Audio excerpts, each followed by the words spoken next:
Meus irmãos, minhas irmãs, sejam todos abençoados com a paz do Senhor. Sejam todos abençoados com a paz do Senhor.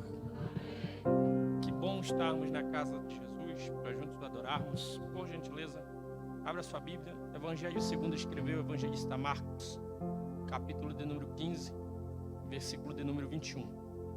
Marcos, capítulo de número 15, versículo de número 21. Lhe prometo que serei o mais sucinto possível nas minhas palavras esta noite. Marcos, capítulo 15, versículo de número 21. Diz assim a versão que tem em mãos, que é a mesma versão que está ali no nosso retorno visual.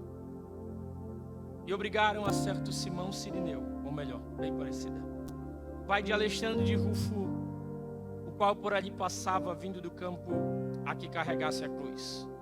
E obrigaram a certo Simão Cirineu, pai de Alexandre de Rufo, o qual por ali passava vindo do campo a que carregasse a cruz.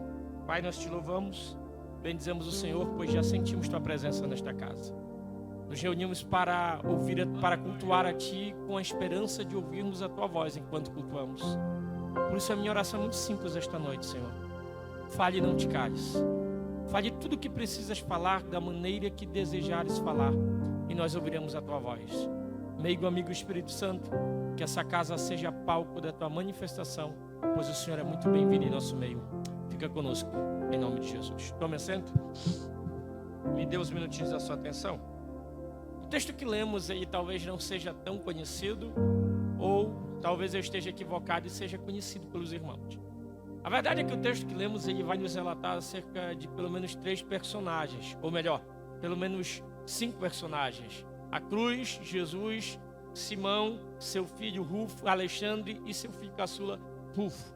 A história desse personagem, ela mexe comigo, porque tem muito a ver com a minha história. E eu acredito que até o final deste culto, muitos dos irmãos sairão daqui dizendo: Pastor John, o senhor falou sobre a minha história, então permita-me começar.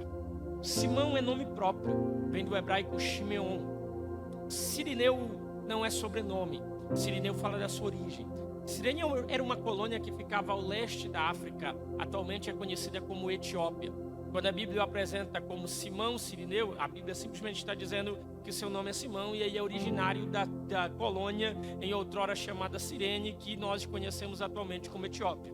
Segundo os historiadores, os habitantes da região de Cirene, os habitantes da Etiópia, são fruto do relacionamento do rei Salomão com a rainha de Sabá. Logo, pela linhagem, pela herança genética, são judeus de fato, direito e verdade. Este moço ele não está citado na Bíblia por um mero acaso. Ele está citado na Bíblia por conta da sua história. Eu fui estudar um pouco da história dele e descobri algumas coisas interessantes. Simão está em Israel com um propósito muito específico. Ele, desde a sua tenra infância, por ser judeu, ele tinha um sonho muito peculiar. Qual sonho, pastor John? Ele sonhava em ser sacerdote da casa do Senhor. Em uma linguagem muito simplória do nosso tempo, contemporaneizando a história, ele sonhava em ser obreiro, ele sonhava em ser pastor. Dizia a tradição e a lei judaica que todo moço que quisesse ser isso, primeiro, tinha que ser da tribo de Levi. Segundo, tinha que ter 30 anos. Terceiro, tinha que passar pelo teste dos rabinos judeus. E diziam os sacerdotes que era um teste muito simples. Era só narrar a Torá judaica, a lei de Moisés, o Pentateuco, os primeiros 5 livros da Bíblia. Como assim, pastor? Ele teria que narrar Gênesis, Êxodo, Levítico, Números e Deuteronômio, sem errar uma palavra, pois se errasse, não estava apto para o serviço. O maior sonho dele, digo e repito, o maior sonho dele era ser sacerdote da casa do Senhor.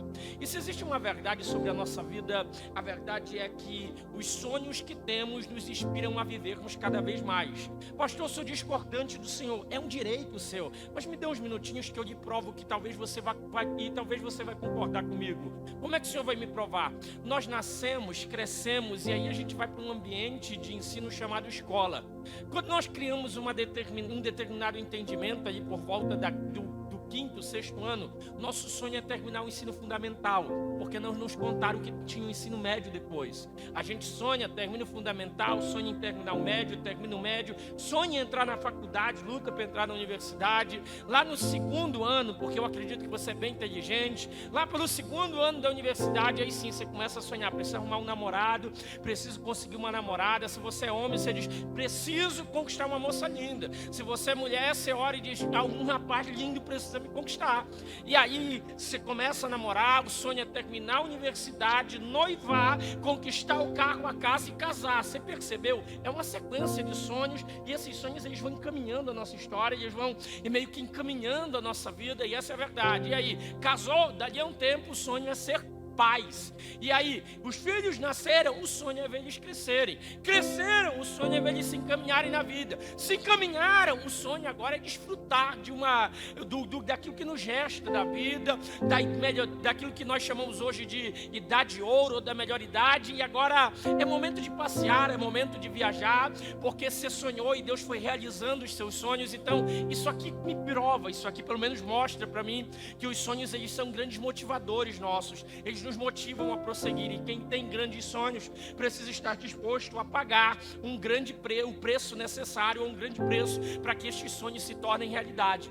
Simão tem 30 anos de idade, com 30 anos ele conseguiu chegar em Jerusalém. Só tem uma problemática de chegar em Jerusalém, naquela altura do campeonato. Qual, pastor? Ele chegou na época da Páscoa, ou do Passat, ou Pessat, depende de onde você vai em Jerusalém, posto que judeu não comemora a Páscoa como nós comemoramos. Judeu não comemora morte e ressurreição. O judeu comemora o momento em que Deus libertara Israel do cativeiro do império do Egito com mão forte, enviando o anjo da morte que passou por cima, por isso Passat ou Pessat, que passou por cima das casas que tinham a marca do sangue do cordeiro no umbrais. É isso que o judeu comemora.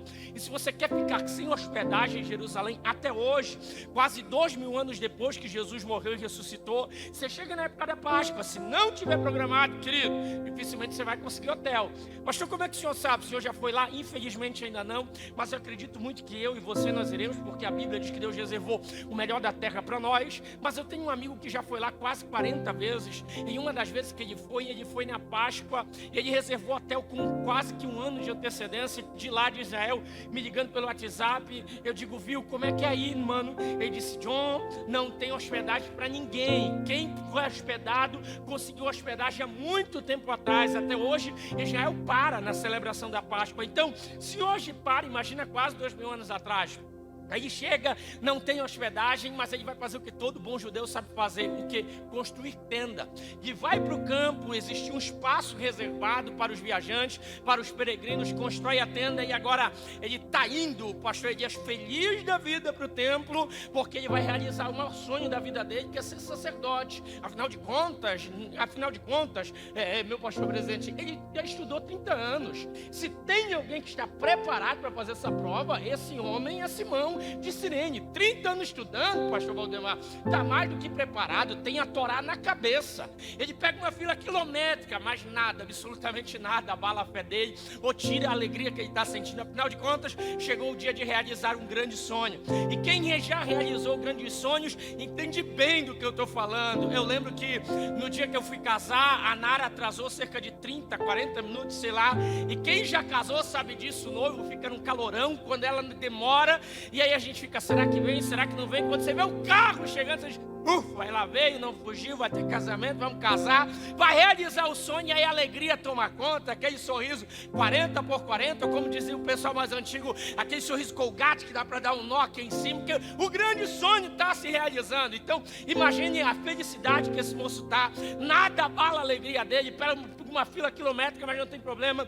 Quando chega a sua vez, o sacerdote olha para ele e diz que Deus te abençoe, e ele começa a narrar a Torá judaica. Ele começa: no princípio criou Deus os céus e a terra ficou sem forma e vazia, e o Espírito de Deus pairava sobre a face do abismo, e disse Deus que haja luz, e houve luz. E ele segue narrando o livro de Gênesis, ele termina, isso não impressiona ninguém, porque muita gente fez isso. Ele começa o livro de Êxodo, termina, não impressiona muita gente, porque muita gente fez isso. Agora, quando ele chega na metade do livro de Levítico, uma tensão começa a tomar conta, porque foram poucos que conseguiram narrar, pastor Nivaldo, aquele livro.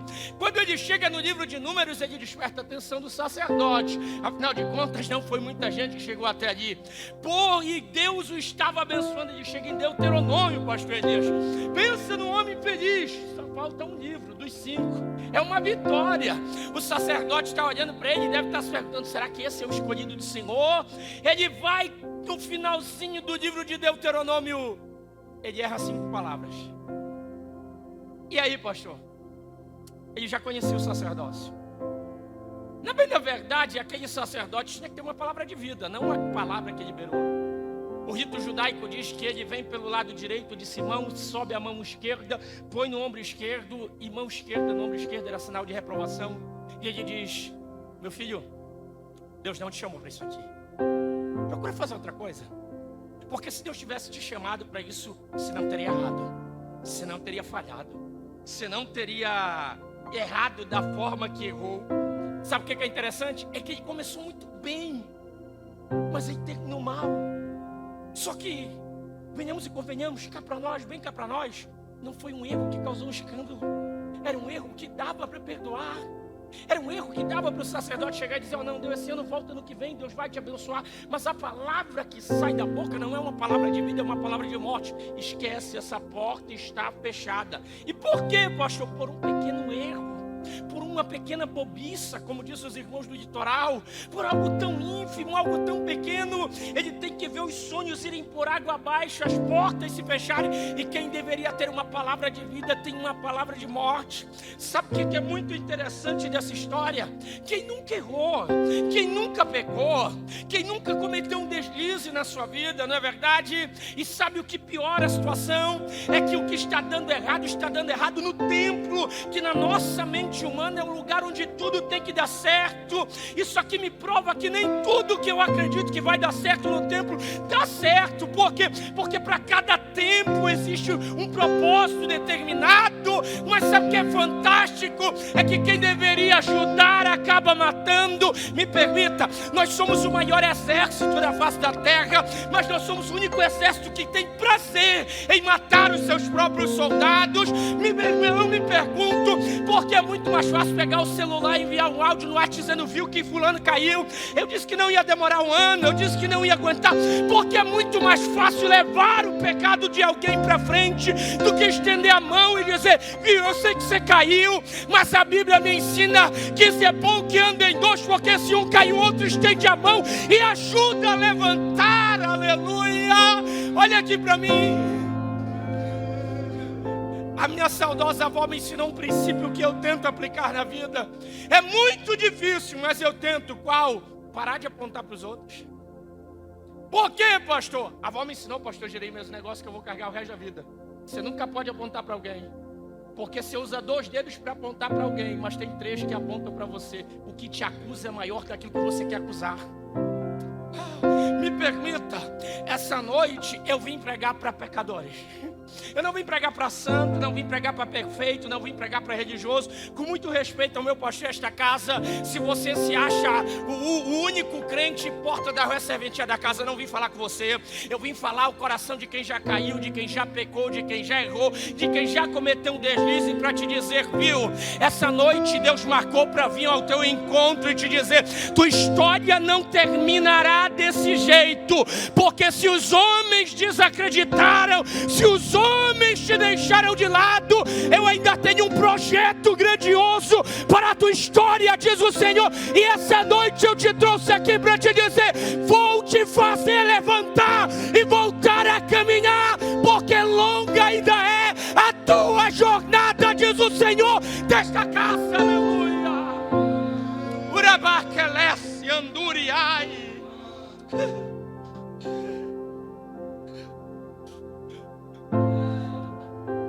Quem devia estender a mão termina de matar. E aí ele vai para o campo. Para onde? Para dentro da tenda. Fazer o quê? O que eu e você mais sabemos fazer quando tudo é errado. Independente da idade, quando tudo é errado, o que a gente faz, irmão? Chora. Ele vai para dentro da tenda chorar e orar. Aleluia, eu estou arrepiado. E quando ele começa a chorar e orar, a minha Bíblia e a tua Bíblia diz que Deus não rejeita um coração contrito e quebrantado na presença dele. A minha Bíblia, alguém lá atrás, alguém entendeu? A minha Bíblia vai dizer: estarão abertos os meus olhos e atentos os meus ouvidos. A nossa Bíblia vai dizer: clama a mim e responder-te-ei. Mas o que eu amo é: invoca-me no dia da angústia, eu te livrarei e tu me glorificarás. Aleluia. Deixa eu correr para encerrar. Mas sabe o que eu amo? É que eu cresci no meio do ciclo de oração. Pastor Anivaldo, a avó foi líder por volta de uns 30 anos. E dos 30 netos eu era o único laranja que ela pegava para ir orar. Porque laranja, porque em Belém começava às 6 da manhã. Mas lá no ciclo de oração, enquanto as irmãs oravam, quando elas terminavam de orar, pastor Jeremias, eu lembro que eu ouvi um louvor que eu nunca vou esquecer. A irmã Cassiane estava no auge e as irmãs diziam: Deus não rejeita a oração. Oração é alimento.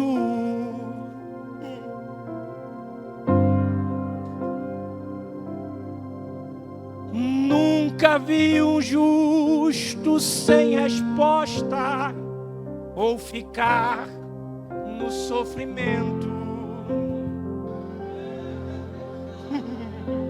Escuta isso porque é profético para alguém. Basta somente esperar o que Deus irá fazer.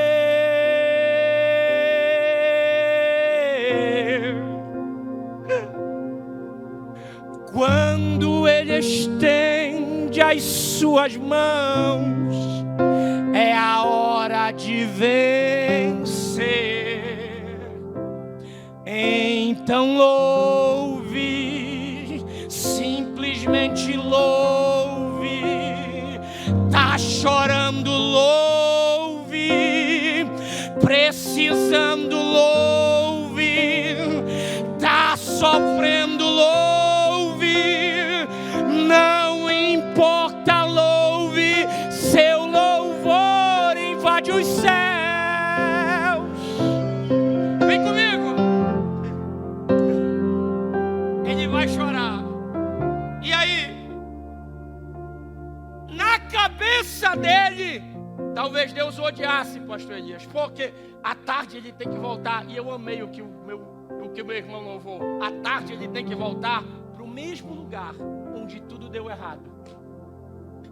Por quê? É a primeira vez que está em Jerusalém. A lei judaica diz que todo judeu que está a primeira vez em Jerusalém tem que ir para o templo. Que horas? 3 da tarde. Por quê, pastor? Porque é a hora do sacrifício do Cordeiro Pascual. E quem está lá pela primeira vez tem que ir vestido todo de branco, porque o sacerdote vai subir no altar que fica 7 metros acima do nível do chão.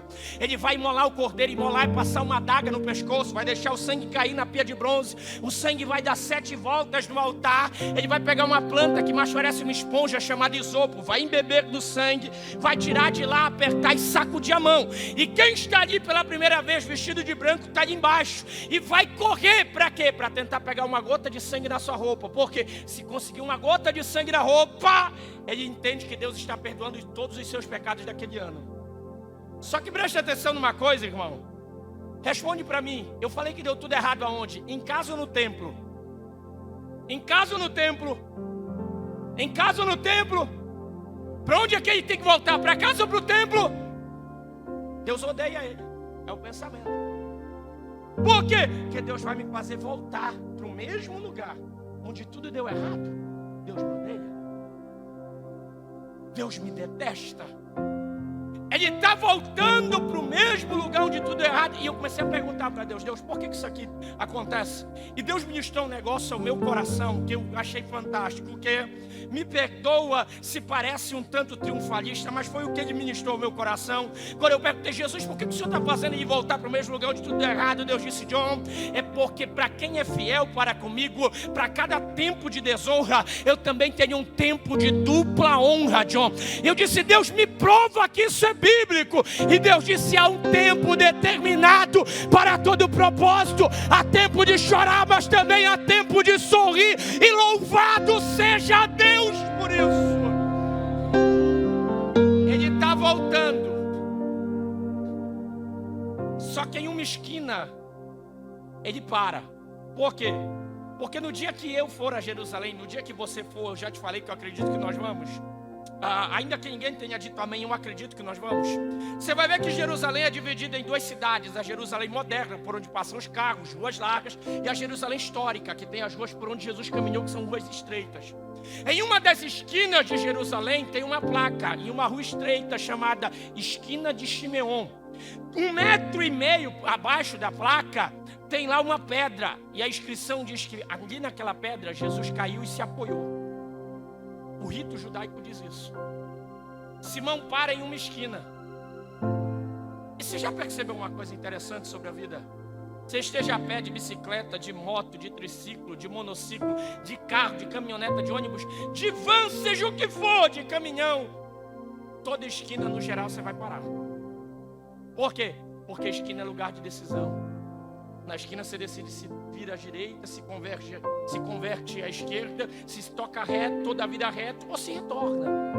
E a verdade é que quando eu não sei o que fazer, eu estou em uma das esquinas da vida.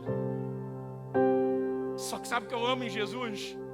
É que quando eu estou perdidão, quando eu não encontro saída, no geral, Jesus está do outro lado da esquina, me esperando e dizendo: vem, o caminho é por aqui. Você não sabe por onde ir, mas vem, o caminho é por aqui, o caminho é onde eu estou. Não volta, não vai para a esquerda, vem pela direita, o caminho é onde eu estou, vem comigo. Simão para, do outro lado da esquina tem um moço galileu de 33 anos, quase 34, com uma coroa de espinhos, uma placa de 50 por 30 no pescoço, escrita sua sentença, rei dos judeus, uma túnica vermelha, uma manta vermelha como escarlate envolvendo o seu corpo, um madeiro de 90 quilos nas costas, caído no chão sem força para levantar. Simão para e olha. E aí, quem diz não sou eu, quem diz são os sábios judeus. Os sábios judeus dizem que ele para e vai tentar ler o que está escrito, pastor Valdemar. E quando ele tenta ler a plaquinha, pastor Elias, o rito judaico diz que Jesus faz exatamente esse movimento. E aí, o olhar dele cruzou com o olhar de Jesus. Não entendi, pastor. Não, vou te explicar. Aconteceu com Simão a mesma coisa que aconteceu comigo, com você. Porque desde o momento em que o nosso olhar cruzou com o dele, nunca mais a gente conseguiu esquecer o rosto, nunca mais a gente conseguiu desviar o olhar, porque mesmo estando ali, como disse Isaías 53, sem beleza nem formosura que nos agradasse, nós o reputássemos por aflito e ferido de Deus. Ele foi moído pelas nossas transgressões, o castigo que nos traz a paz estava sobre ele, pelas suas pisaduras nós fomos sarados. Mesmo estando assim, ele é apaixonante demais.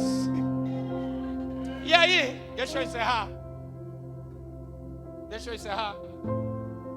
Lembra que o texto diz, coloca para mim de novo, por favor, Marcos 15, 21, que é para os irmãos verem que eu estou falando a verdade, por gentileza. Lembra o que o texto diz? O que, pastor? E obrigaram. Nessa versão diz constrangeram. Dá no mesmo. Fizeram o quê? Obrigaram, pastor. Simão para, está tentando ler. Irmão, eu sou negro por orgulho. Eu vestido com um terno branco, eu tinha um terno branco, e graças a Deus a Tainara nunca me viu, senão não tinha casado, pastor Jeremias. Quando eu congregava em Itajaí, eu tinha um terno branco, não sei o que deu na minha cabeça. Quando eu passava no meio dos jovens, eu chamava atenção, os jovens viravam assim. Deixou de ser pastor para ser pai de santo agora, não pode. Quem tinha mais intimidade, o pastor Valdemar dizia assim, ó: homem de branco está passeando. Se eu já chamo atenção, irmão, imagina alguém um pouquinho mais negro que eu. Simão, você não vai ver um etíope branco. Simão era negro, e negro com orgulho igual eu. Vestido todo de branco, o soldado para, olha. Ô moço, você mesmo vestido de branco. Ah, não tem nem como negar, sou eu. Ajuda o prisioneiro. Imagina, o pensamento dele voltando para o templo é: Deus me odeia. E agora tem mais um soldado dizendo: ajuda. Ele calcula: estou indo pegar uma gota de sangue, o prisioneiro está todo ensanguentado. Se eu abraçar ele, eu vou ficar manchado de sangue. Dá não, estou indo para o templo adorar a Deus. Tá? Conheço meus direitos, não vou. Ajuda, não vou, estou indo para o templo. Deus abençoe. Se não ajudar, vai para o lugar dele.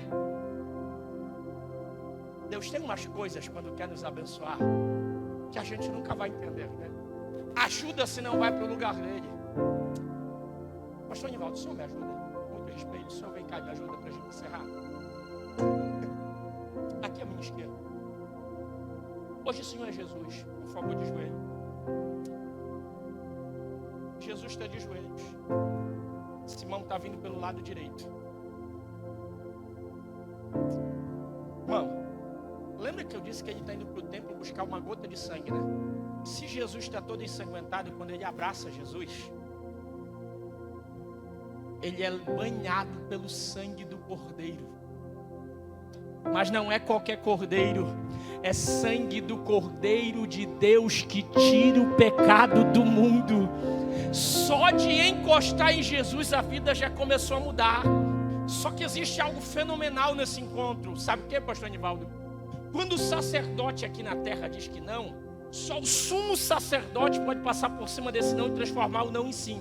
Para a gente entender melhor, nós como pastores auxiliares do pastor Jeremias, se a gente dizer não para algum, se nós dissermos não para algum membro, e o pastor Jeremias vê a situação e quiser dizer sim, ele é o sumo sacerdote. Ele tem poder aqui na terra para reverter o não em sim. Só que sabe o que é interessante? É que uma das características de Jesus é que ele é sumo sacerdote eterno, por excelência, aleluia. O pastor Elias entendeu, alguém entendeu? Vou repetir. Uma das características dele é que ele é sumo sacerdote eterno por excelência. Oh glória, mas alguém entendeu? Traduzindo, quando os homens dizem não, ele tem poder para dizer sim. A história vai dizer que Jesus levanta a mão direita.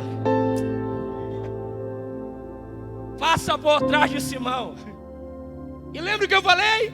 Mão esquerda no ombro esquerdo, sinal de reprovação. Por raciocínio lógico. Mão direita no ombro direito, sinal de... Fala mais alto, sinal de... Pasmem, a história conta que Jesus levanta a mão direita, baixa no ombro direito. Me ajuda, Anderson, do jeito que eu te pedi.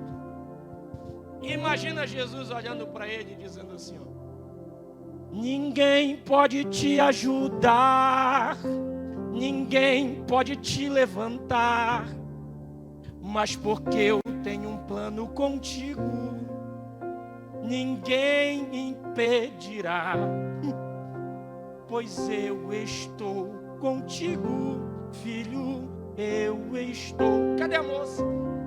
Me ajuda. Eu estou. Aí a história conta que antes de Simão dizer qualquer coisa, Jesus olha para ele e diz: a ti eu te digo, levante-se. Obrigado, pastor. Perceba algo. Simão foi para ajudar e na verdade saiu de lá ajudado e banhado com o sangue do Cordeiro de Deus. Mas alguém me entendeu? Vou repetir. Simão foi lá para ajudar, saiu de lá ajudado e banhado com o sangue do Cordeiro de Deus. Vamos encerrar.